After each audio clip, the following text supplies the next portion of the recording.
President Bharat Jagdeo has dished out some ideas to counter the effects of the global financial crisis, some of which he says the country cannot escape. Here are details.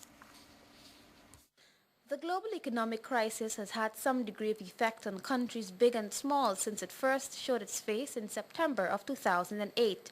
And while Guyana's President Bharat Jagdeo acknowledges that his country will not be spared, he believes that with the right measures and hard work, it will overcome the direst of consequences. Not have a situation where the whole world is sliding into recession and you're going to have an oasis of prosperity in the developing world or in the Caribbean. A lot of the problems in the developed world will filter back into our economies, and we have to do as much as we can to put in place policies that could, if not wholly, partially counter the impact of these consequences that are emerged from the global financial markets.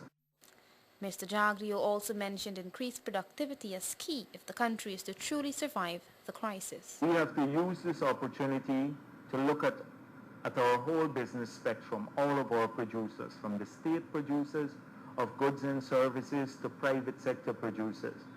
And we have to ensure that we deliver the best service that we can at the lowest, most effective cost.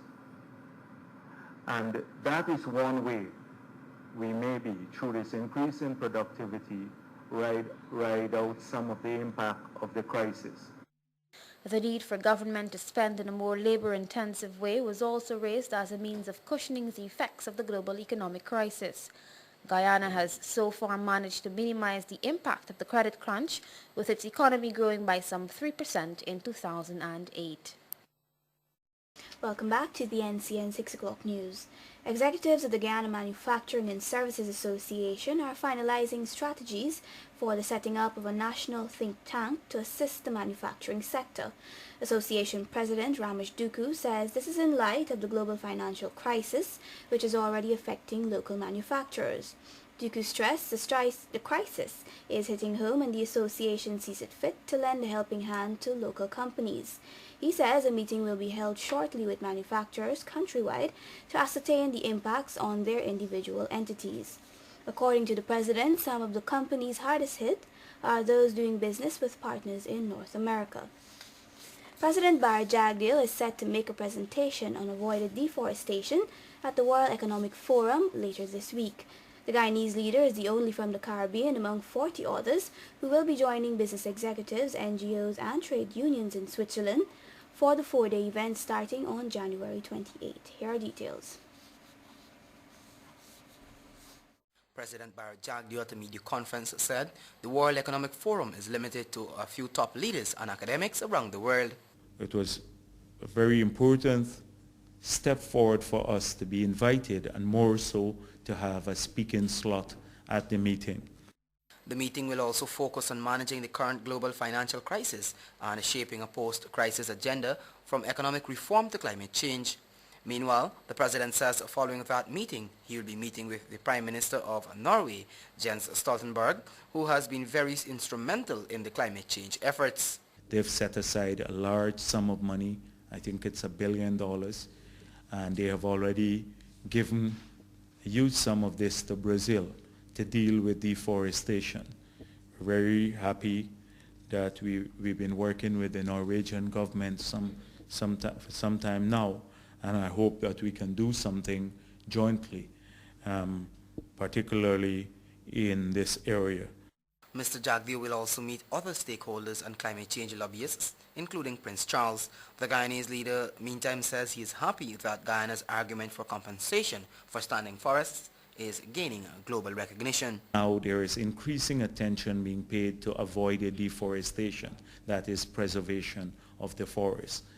So we are very pleased that a number of international agencies have come out in favor of this, and a number of NGOs around the world have been using Guyana because of the studies we did, because of the technical work we did, as an example of a model as to how this will work. Mr. Jagdeo reiterated that if Guyana and other countries are to be successful in getting compensation for standing forests, much work must be done to raise interest and NGOs and government must get involved. He notes that Guyana's lobbying efforts will continue. Edward Lane, the 6 o'clock news. The Health Ministry has reported a significant reduction in maternal and child mortality. In spite of this, calls have been made for the establishment of a global fund to support an essential package of services for safe motherhood and childhood. Details from Monica Jones.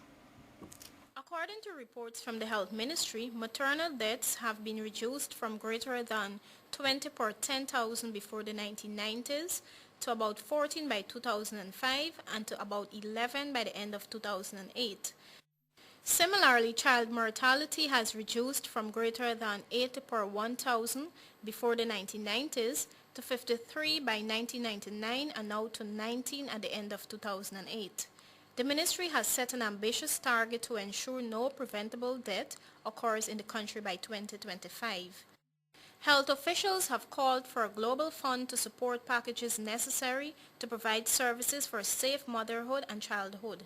The package should include quality reproductive health services, antenatal care, and skilled health workers assisting at birth. It should also include access to emergency obstetric and newborn care, adequate nutrition and postnatal care for mothers and newborn. A recently released UN publication on the State of the World's Children report shows that while the rate of survival for children under the age of 5 is improving globally, the risk faced by infants remain high. And UNICEF Executive Director Anne Veniman says saving the lives of mothers and their newborns require more than just medical intervention. She believes educating girls is pivotal to improving maternal and neonatal health, which in turn benefits families and societies.